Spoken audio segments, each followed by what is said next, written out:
Hello everyone, আসসালামু আলাইকুম। কি অবস্থা, সবাই কেমন আছেন? আশা করছি আলহামদুলিল্লাহ সবাই ভালো আছেন। তো আজকে সকাল থেকে ব্লগটা স্টার্ট করেছি। সকালে আজকে পরোটা আর চা খাচ্ছিলাম, তারপর ভাজি ভুজি ছিল ওইগুলোও খাচ্ছিলাম, তারপর লাল চা বানালাম।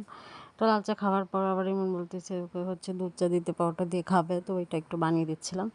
আর এখানে আম্মু মাছ কাটাকাটি করতেছিল, মাছ এনেছে মানে বাজার থেকে। তারপর এখানে রান্নাটা বসিয়ে দিচ্ছি, তো আমি একটু হেল্প করতেছিলাম রান্নার কাজে। তো এখানে মাছগুলোকে ভালো করে ভেজে নিতে হবে। আর এখানে সব কিছু কাটাকাটি করেছে আর কি। এটা কাঁকরোল, কুচি কুচি করে আলু দিয়ে ভাজি করলে ভালো লাগে, তো ওই জন্য ওইভাবে ভাজি করছে। আর এখানে মাছ আমি একটু ফ্রাই করে নিচ্ছি, এটা ভুনা করব ওই জন্য আর কি, কালো জিরা দিয়ে। তো আমার মতো রুই মাছ কালো জিরা দিয়ে কে ভুনা করে খান, আমার কাছে কিন্তু ভালোই লাগে খেতে। যারা এখনও খান নাই তারা একটু খেয়ে দেখবেন, ভালো লাগে। এখানে আব্বু কিছু বাজার এনেছে, শুকনা বাজার, ওইগুলো আমি একটু গুছিয়ে নিচ্ছিলাম। আর সামের জন্য একটা চিপস এনেছে, তো ওইটা নিতে চলে আসলো। আর এই যে ঠান্ডা, তো এটাও খাচ্ছিলাম একটু, 3-4 জনে ভাগ করে আর কি। আর এখানে আমি বাজার গোছালাম। আর এটা তেলা কচুর পাতা মনে হয়, ওইটা ভাজি করবে আব্বুর জন্য।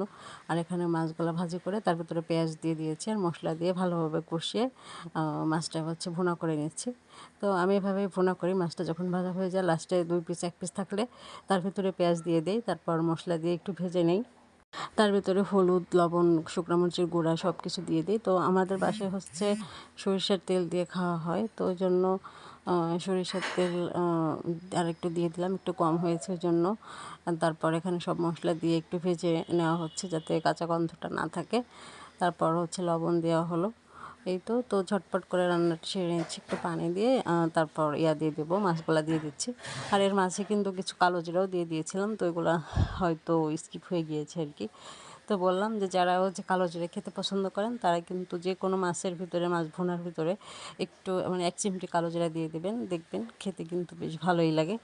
আর এখানে স্বামীর সাথে দুষ্টামি করতেছিলাম, ও একটা খেলনা এনেছে, তো ওইটা দিয়ে আর কি।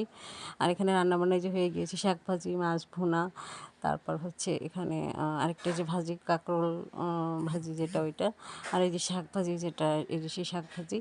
এই তো দুপুরের খাবার দাবার রেডি। এখন আমরা গোসল টোসল করে খাওয়া দাওয়া করবো। আর এখানে আম্মু লবণ ভেজে রেখে দিয়েছে, এটা মানে এমনি কাঁচা লবণ, এটা ভেজে তারপর রেখে দিয়েছি, এভাবে খাই, মানে কাঁচা লবণ আনার পর এটাকে ভেজে খেতে হয়, কারণ বাসায় প্রেশারের সমস্যা আম্মুর দুজনেরই।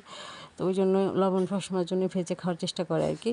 তো ওই জন্য ভেজে নিল, তো এটা ধরতে কিন্তু ভালোই লাগতেছে, একদম ঝরঝরা টাইপের, ভালো লাগছে আর কি। তো তারপরে আমি এখানে ভাত নিয়ে নিয়েছি, গোসল টোসল করে সব কিছু শেষ করে। শাক নিয়েছি, লেবু নিয়েছি, আর এই তো মাছ দিয়ে এখন স্বামীকে খাইয়ে দিব। তো আজকে ভিডিওটা কেমন লেগেছে সবাই জানাবেন। আজ পর্যন্ত, আল্লাহ হাফিজ।